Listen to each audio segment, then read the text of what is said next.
Assalamualaikum warahmatullahi wabarakatuh. Good morning to our sahabat Indosat Ooredoo and all our audiences wherever you are. How are you doing this morning? I hope you're all fine and energized on this lovely Wednesday.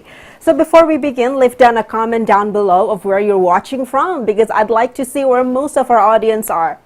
Hi, I'm Natasha from Indosat Ooredoo and I will be your host today on the 4th episode of Indosat Ooredoo Talk. For those who just joined on our program, Indosat Ooredoo Talk is a virtual conference where speakers take stage and present ideas and life experiences worth spreading in 54 minutes. Why 54? Because this is Indosat 54 anniversary. How exciting. So the talks will revolve around the central theme of 5 years from now. In IoT, we will explore and discuss how the current situation shape and build our lives 5 years from now, according to our speakers' extreme experiences and visions and opinions. Wow, very insightful, I'm pretty sure. So be sure that this talk show, you watch it until the end. Today, we get talk about digital economy momentum. So even though the COVID-19 pandemic has affected vital sectors in all countries, including Indonesia, the situation has created real momentum in changing people's behavior toward digital trend. The shift has contributed to the disruptions of the digital economy in business and how transactions are conducted. I don't know if you've noticed, but many new business opportunities have and will emerge, including business models that did not exist in the conventional era. Interesting, right? It's very interesting for me, actually. So wait no more, let's meet our guest speakers in this lovely, lovely morning. Today, we have Pak Joffrey Nugraha, who has been the Acting President Director of PT QNB Indonesia since June 2021. He joined QNB Indonesia since 2019 with more than 26 of extensive banking experience years in Indonesia. Wow, 26 years, almost my age, particularly in wholesale banking area. So before joining QNB Indonesia, he served as Executive Director, Head of Corporate Banking at PT Bank UOB Indonesia. And prior to that, he had also worked at PT Bank ANZ Indonesia as Director, Head of Corporate and Institutional Banking, and at Standard Chartered Bank Indonesia as Director, Country Head of Transactions Banking. Wow, very extensive resume, very impressive. Good morning, Pak Joffrey. How are you today, Pak? Good morning, Natasha. I'm fine. Good morning, Pak Vikram. Fine. Actually, I'm very excited to participate in this talk show. Thank you very much, Pak Joffrey, for your time. All right, our second speaker is our very own Director and Chief Operating Officer, Bapak Vikram Sinha. Good morning. Hi, Pak Vikram Sinha. Hi, Pak Vikram. How are you, Pak Vikram? Semangat pagi. Good to have Pak Jeffrey, Natasha with us. Thank you, Pak Vikram. All right, so wait no more because today we are going to really talk about digital economy momentum.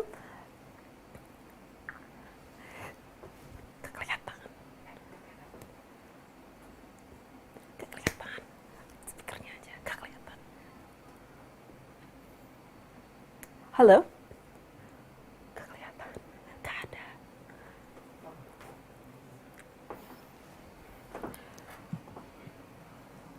Udah, next.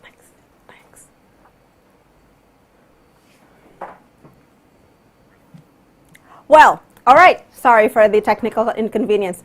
Well, I see that everyone's very excited about today's discussions. But before we get into it, I want to let you know that we will be having our Q&A session later. So if you have any questions, please drop them in the comment sections below and our speakers will be more than happy to answer them. All right, so let's get into the first sessions of the IoT this morning. We will be having a chat with Pak Vikram and his take on digital economy momentum and the role of telco industry in preparing for the momentum. Pak Vikram, hi, Pak Vikram. Yes, Natasha. All right, first and foremost, so for our audience who haven't known already, what is actually digital economy momentum, Pak Vikram? No, I think this is a very interesting question. You know, we keep hearing about the digital economy. Let me put it this way, you know, this whole internet era and also what we have seen post-COVID digital economy is all about getting the whole entire world population in this digital internet world. I think there's a lot of work which has happened, but still there are 40% of the world which is not connected. So one of the focus of digital economy is to make sure what is happening in New York can come to, small town like Padang immediately. The benefit, which was earlier not possible. The developed country used to do something, after 2 years you get to see something in the developing country. I think the digital economy and the whole digital world has the power and technology to bring the unconnected, bring the vulnerable who didn't have the advantage into this fold. Having said that, I think the other big thing I want to highlight in a very simple form. Uh, let's look at this way. We talk about Uber, or we talk about Gojek in Indonesia. They don't have to own any of this. They are the biggest transportation company, but they don't have to own any asset. Similarly, you talk about, we have many examples. Alibaba, they don't have to own the asset, but they are the biggest. So the whole digital economy gives a platform where, everyone can collaborate, and bring value to the ecosystem, to the country, and to the society. So this especially after COVID, we have seen the quantum jump, and it will continue to take more momentum, and you will see many more things coming into the fold of digital economy. Right, thank you, Pak Vikram. I completely agree with you that this is a very nice. Digital momentum is actually now, yeah, Pak Vikram. So, Pak Vikram, what are some developments regarding digital economy that you've already seen happening? Yes, what especially in last 2 years, let me tell you, in my own house, when I used to talk to my elderly, they used to still feel that, oh, if I have to do something, I need to go to the shop and buy. But I see them also being more online. I will give you another real life example. We were in Surabaya for 5G launch. I was so impressed that I can buy a batik, through virtual reality. It can fit me, I can stand, I can look at it, how it looks at me.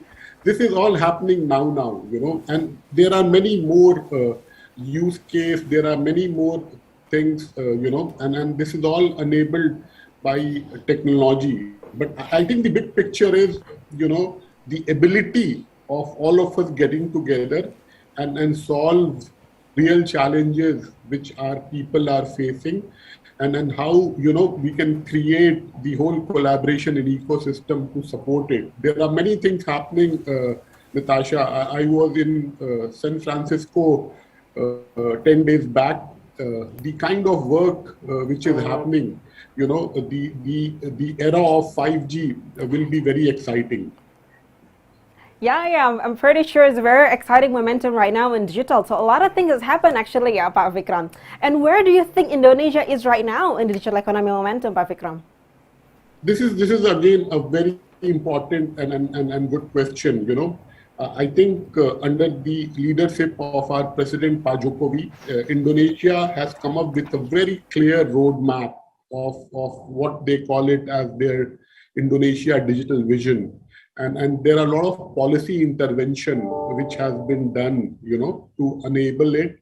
Let me put it this way, telcos and financial sectors and banks and many other, all of us need to get together, collaborate, in terms of making Indonesia the digital powerhouse of not only Southeast Asia, it has to be among the top 5 in the world. Indonesia has that potential. Nobody is debating that. It is just that, how we all can get together and execute the vision and plan which has been put in by this government. Yes, I agree with you, Pak Vikram. Indonesia bisa ya, Pak? So, Pak Vikram, in this digital economy, what is the role actually of telco companies like Indosat? Look, the primary role will always be connectivity, but we have seen the era of 3G, 4G is, in full throttle now. How telcos can go beyond connectivity, how telcos can be the part of the customer life cycle, in terms of helping and at the same time getting our fair share. This is where the focus is, and I think it will be interesting whether it is enterprise customer, whether it is consumers. There are a lot of discussion happening on Industry 4.0, how telco can collaborate with partners and play a very important role. When it comes to consumers, whether it is gamer, whether it is helping small and medium enterprise get all the resources, working through companies like QNB and partners around, we have a very important role. But the key focus now is that we don't get constrained with only connectivity. Time has come that telco has to be a part of the digital life cycle of our customer, and that is where our focus is. I see. Yes, play a pretty important role actually, yeah, Pak Vikram, in this digital economy momentum. So I think you also know about President Jokowi's digital roadmap. And what do you think is Indosat Ooredoo's role and take in that part, Pak Vikram? No, I think we are very committed. Today, the infrastructure for Indonesia, for many investment is data and connectivity, and telco plays a role there. We started our journey of this whole momentum in early 2019 with a commitment of $2 billion US. And I think it was a 3-year commitment. We are very well on track, whether it is investing on 4G network, connecting more and more places, creating the right infrastructure for all the investment to flourish. I think we have seen a good journey, and we will continue to build on this and make sure that Indosat with our partner is on the forefront on supporting the digital Indonesia vision. Yes, I'm pretty sure Pak Vikram will play a very important role to Indonesia. I'm pretty sure Indonesia bisa, Indosat bisa. Thank you, Pak Vikram. It's very insightful. Now, next up, we are going to have a chat with Pak Joffrey as he shares his views on how the digital economy momentum impacts the banking industry and how collaboration is considered as one of the key successes for bank in the digital economy. Pak Joffrey, hi. Yes, Tasha, hi. Yes, Pak Joffrey. So how will the digital economy impact the banking industry? Well, first of all, let me cover what is the digital economy, right? Digital economy is actually economic activities which is based on digital computing technology, right? Now, before I cover how this relates to banking industry, but let me echoing how big is the industry itself, right? Especially in terms of the growth trend. Yeah. In 2020, there are 46 billions of transaction which is done through what you call as through online transactions, right? Now that's 2020, right? And actually, this is 750% higher than 5 years before that, right? So there is a huge leap in terms of number of e-money transactions or online transactions. Yeah. Now, the same years, Indonesia, I think Pak Fikram would also agree, there are 202 millions of Indonesian populations that have access to internet. Yeah, and 96% of them are actually accessing internet through smartphone or mobile phone, this is where the company like Indosat play a major role in terms of connecting people. Yeah. Now, with that, actually, that makes Indonesia has been the fourth largest internet user in the world, and also fourth largest market for smartphone business. Yeah. Now, obviously, for banking industry, how is the impact of this digital economy?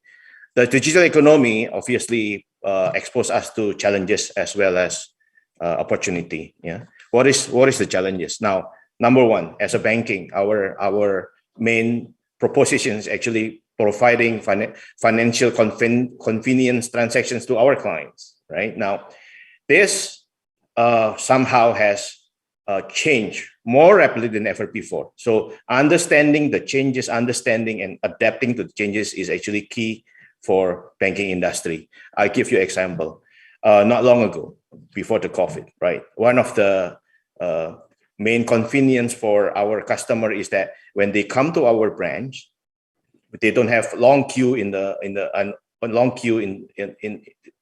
waiting for tellers, transaction with tellers, right? That is defined as the convenience for most of the clients. So that's why banks using ATM for various transactions so that people don't have to queue for a long time at our branches, right? But nowadays, especially after the pandemic, the convenience have shifted.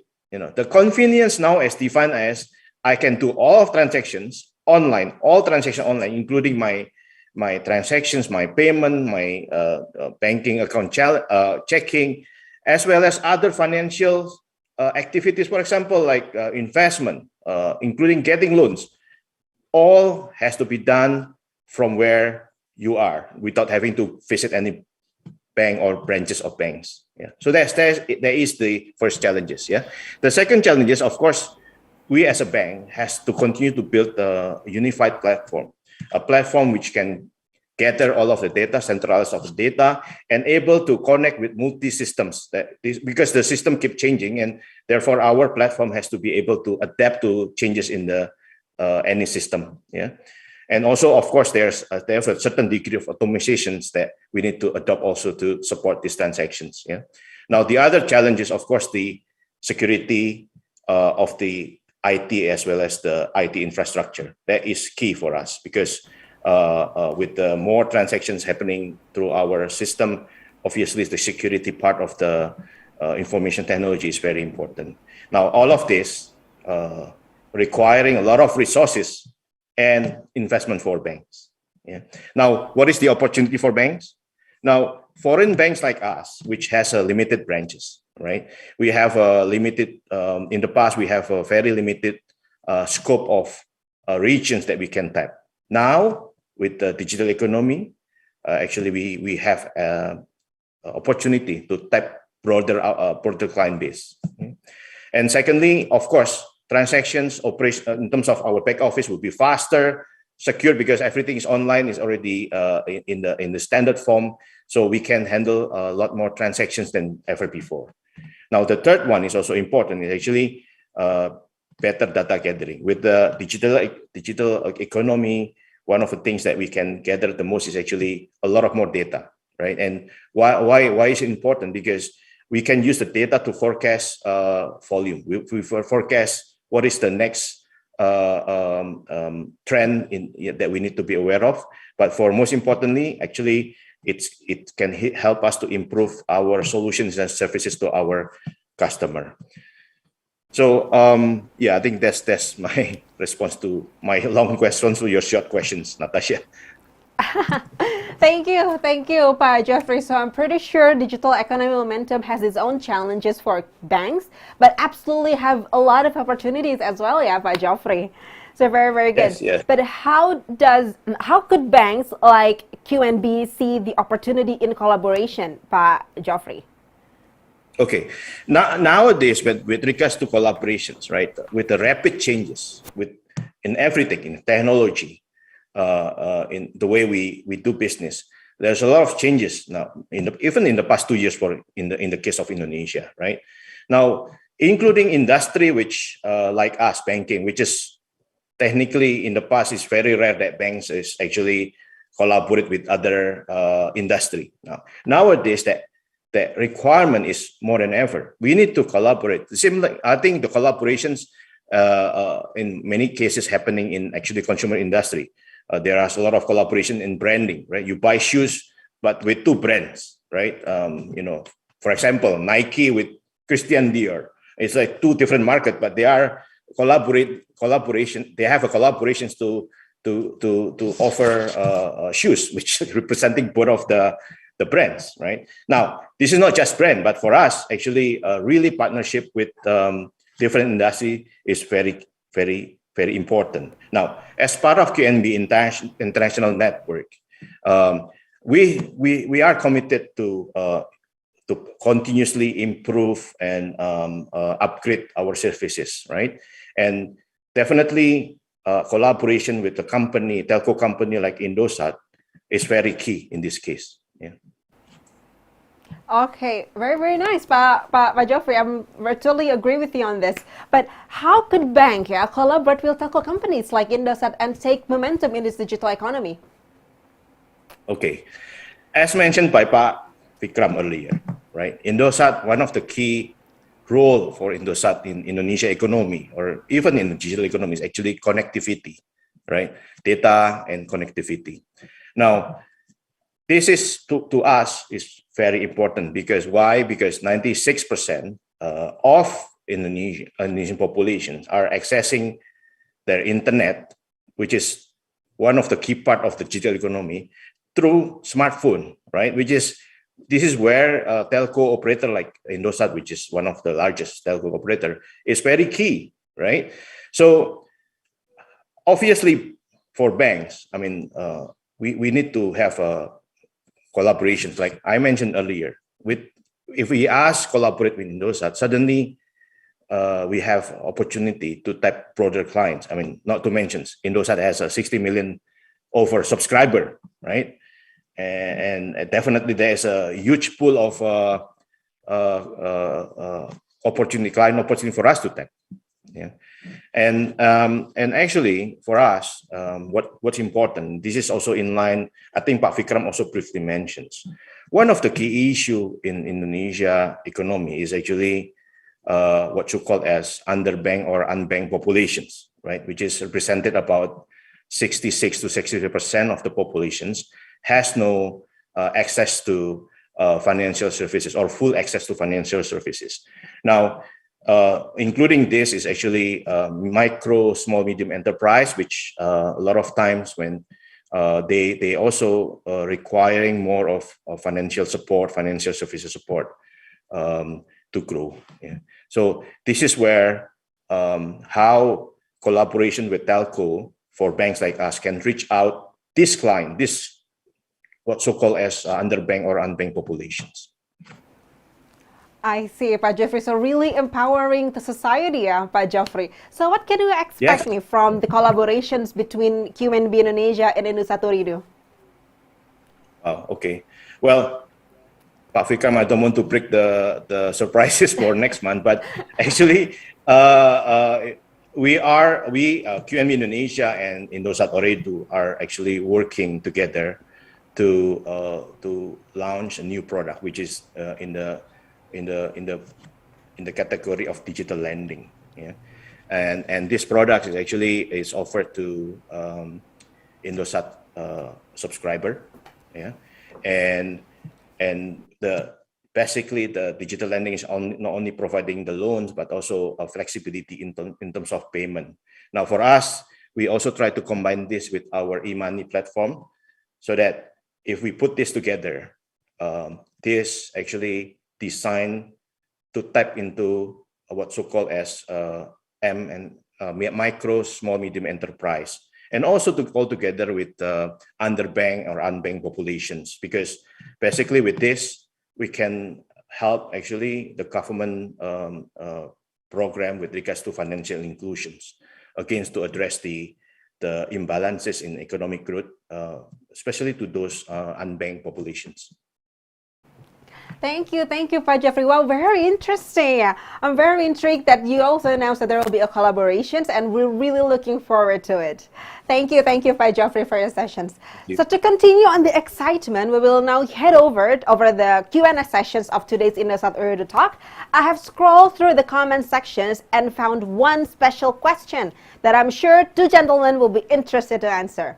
So, Pak Joffrey, Pak Vikram, was very intriguing to hear that Indosat and QNB is currently crafting together a new product and solution for the market, especially with the uprising issue of digital loan in Indonesia.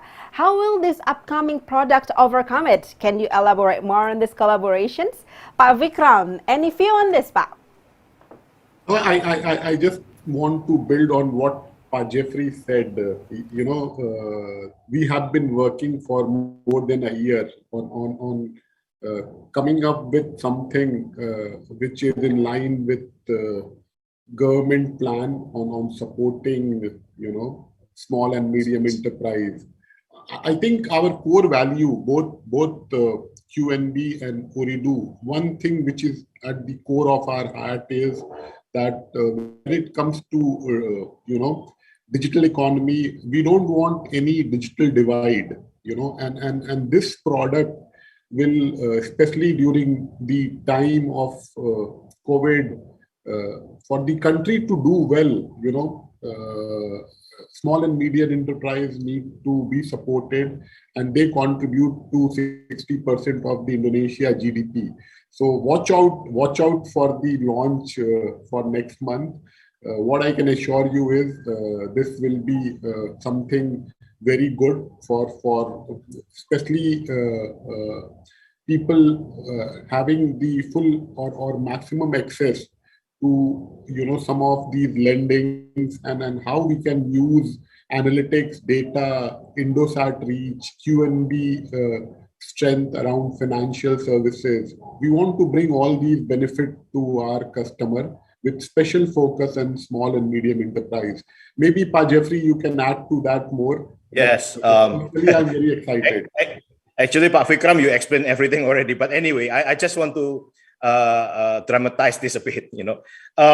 This is from my personal experience, right? So one of the things, I mean, for people that coming to office every day, one of the important things in the issue that sometimes we have is actually with regards to water pump, right? So you are wake up in the morning, you want to take shower, you have a meeting, but suddenly you find out that your water pump blew up, and for myself, we have this our regular plumber, which actually he keeps the same number in the past 10 years. Okay, never change number. It's Indosat number. Now this plumber actually every time it's like 24/7. We can call him anytime, right? And he will arrive in 10 minutes, right? And rescue our next day, I mean, full day, because of cannot be able to take shower. Now, a person like him, in the context of this digital lending, actually, every time that this plumber comes, they only provided services, right? Every time there is a part of the pump that they need to buy, he needs to get the money first, going to the shop, and then coming back, install it. But essentially what we can do with digital lending is actually empower them to get the working capital, right? Because essentially in the case of the parts is mostly the same, right? He can come to our house with the part. So rather than getting the services fee, he can now getting the services fee plus margins on the product. So that's the part which we want to use this to help, especially in Indonesia terms, UMKM, or micro, small, medium enterprise, right? Individual that wants to do more. I mean, they've been providing reliable services, but how can we empower them to do more, in terms of providing working capital? So that's essentially what is our digital lending, which is very suitable for the Indonesian economy, currently very in line with the government of Indonesia program in terms of financial inclusions. Very exciting, yeah, Pak Vikram, Pak Joffrey, very exciting, this new upcoming product. So I'm sure all of us are looking forward for this new product and solutions. So before we end, I'd like to give Pak Vikram a chance to give a short closing remark, Pak Vikram. Over to you, Pak Vikram. So once again, I want to thank especially QNB and Jeffrey for his time, and I think digital economy is all about collaboration, and at Indosat level we are very committed to collaborate with important partners and bring value to our customer.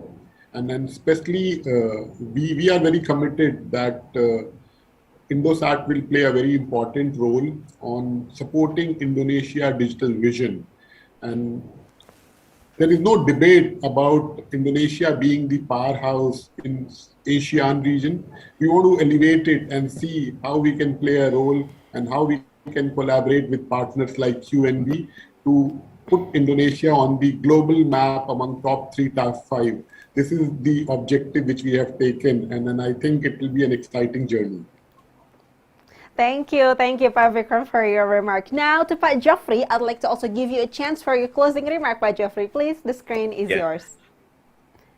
We are very excited and actually very appreciate the opportunity for us to be able to collaborate with large telco players like Indosat Ooredoo, right? And I think together, not only we can work together, but I think we can help make a lot of positive influence to our customer and Indosat customer, and also for the whole country. Right? That's something which is we really wants to pursue through the collaborations, not just sharing information, that kind of thing. But this is more than that. This is more about how can we contribute to our customer and also contribute to our surrounding, including our country. Yeah. Now, before that, Natasha, if I may invite my colleague, which has been working hard on this. Absolutely, Pak. Okay, come here, guys. Okay, thank you very much, Indosat, for the invitations. Hi, team. Hi, very nice to see you all this morning. Thank you for the hard work, and thank you for your time to attend this talk show, actually. Very nice to meet you all. Yeah. Yes, they are preparing everything. I just do the talking. Thank you. Thank you very much, team. All right. Thank you. Thank you. So thank you very much, Pak Vikram, Pak Joffrey, and all the QNB team for this morning. So I think that wraps up our morning today. Thank you, Pak Joffrey, Pak Vikram. Thank you, Natasha. Thank you, Pak Vikram. Thank you, Pak Jeffrey. Thank you, Natasha. Thank you, everyone. Thank you. All right. So that should wrap up our morning today. We have explored and discussed plenty on the digital economy momentum. So I hope you will have new and applicable insights after these sessions. It is also very exciting to see that QNB and Indosat Ooredoo will have upcoming project to be launched next month. So we are completely looking forward to it. So tomorrow we will be finally having our special main anniversary Indosat Ooredoo Talk Show with our CEO, Bapak Ahmad Al-Niama, together with our Ministry of Communications and Informatics, Republic of Indonesia, Bapak Joni G. Plate. Wow! So make sure you don't miss that one.